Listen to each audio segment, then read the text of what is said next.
La diaspora des bulles, merci de votre fidélité, merci de votre écoute. Et oui, c'est votre chronique BD, c'est l'heure, ça y est. Et on retrouve, pour cette presque fin de semaine, Didier Passamonique et Kéliane Nguyen. Bonjour, bonjour messieurs. Bonjour Ilana. Comment ça va ce matin ? Ça va, La pêche. la douceur revient. Hein. La douceur revient, effectivement. Mais on va parler de sujets quand même assez sérieux aujourd'hui. On va commencer par vous, Kéliane. Numéro spécial de la série Le Petit Théâtre des Opérations pour la Journée des Droits des Femmes. Oui, donc on se replonge quelques semaines en arrière. On revient le 8 mars.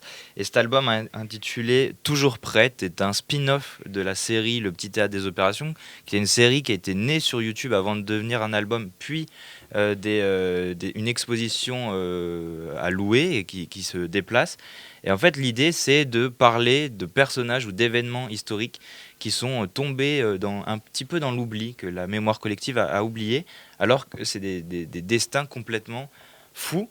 Et donc là, dans cet album-là, toujours prêt, dessiné pour l'occasion par Virginie Augustin, on parle de destin de 8 femmes exceptionnelles. Alors justement, c'est parce qu'il se focalise sur des femmes uniquement qu'il ne fait pas partie de la série, cet ouvrage ? Bah oui, mais un peu, on pourrait dire presque malheureusement, puisque effectivement, il met en avant 8 femmes exceptionnelles, mais la vraie cause derrière, c'est de dire quand est-ce qu'elles ne seront pas mises à part et qu'elles seront vraiment mises en valeur avec les autres. Bon, alors quel genre déjà, de femmes on retrouve ? Il y a vraiment beaucoup de destins différents. On connaît probablement Marie Curie et ses petites Curie, ces ambulances qui étaient mises sur roues pour aller au plus près des fronts. On retrouve des moins connus aussi, la Serbe Milunka Savic qui attaquait ses ennemis à grands coups de grenade. Il faut voir ça, c'est digne d'un blockbuster américain. On retrouve la souris blanche Nancy Wake, mais aussi l'illustre sportive, soldate d'infanterie, aviatrice et pilote d'hélicoptère française Marie Marvin, qui vient de donner son nom au stade de la ville de Mans, qui était le Matmut Atlantique à l'époque. Donc toutes ces femmes-là ont redoublé d'ingéniosité pour s'engager, pour défendre la patrie. Et donc un album teinté d'humour qu'on peut se procurer. Oui, bien sûr, parce que c'est des sujets quand même assez lourds. Et le but, c'est de rendre hommage à ces personnes-là.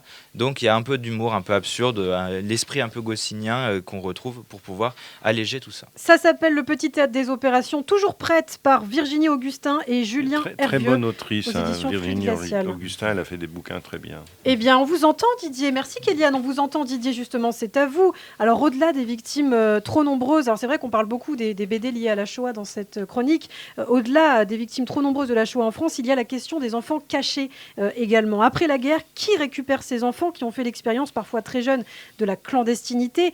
Dans quel état ? C'est les questions qu'on se pose. Et il semble que c'est bien de cela que parle votre BD aujourd'hui. Oui, Lana, les dépisteurs, c'est un de ces juifs d'une association scout juive, parti à la recherche de ces enfants oubliés. Et c'est une mission qui, en 45-46, est loin d'être simple.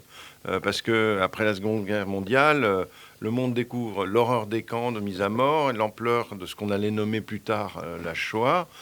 Selon le mémorial de la Shoah, on estime à 72 000 le nombre d'enfants d'origine juive vivant en France en 1939. Environ 11 400 ont été assassinés dans les camps et quelques 60 000 ont survécu, cachés. On imagine les 1001 histoires qu'ont vécues ces enfants qui ont dû faire l'apprentissage de la clandestinité. Alors ça s'appelle Le Dépisteur, la tondue. Ça fait un petit peu penser à l'affaire Finali, ces enfants juifs convertis au catholicisme pendant leur clandestinité que l'Église a été contrainte de rendre à leur tante survivante. Incroyable histoire. Oui, Ilana, oui, c'est tout à fait ça. D'ailleurs, ça avait fait l'objet d'une BD par Fabien Lacaffe.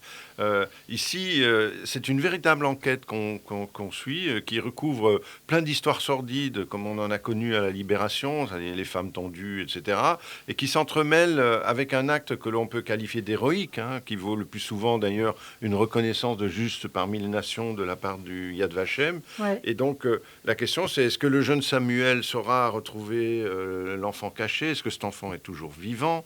Que lui est-il arrivé ? Les réponses sont dans cette bande dessinée, mais dans le deuxième volume. Ouais. Parce que là, on est vraiment en train d'entrer dans l'histoire, et le deuxième volume sortira, ce volume-ci est sorti le 8 mars. Le prochain va sortir dans quelques mois. Eh bien, merci beaucoup. Le Dépisteur, tome 1, donc La Tondue, par Antoine Ozanam et Marco Venenzi, aux éditions Glénat. Eh bien, merci, messieurs, pour toutes ces informations, pour tous ces ouvrages. On peut retrouver, bien sûr, cette chronique en podcast sur notre chaîne YouTube. Voilà, et puis il sur faut notre site liker, internet. liker et abonnez-vous. Et partagez, like and share, comme on dit. Oui, merci en anglais. beaucoup, messieurs. À la semaine prochaine. À la semaine prochaine.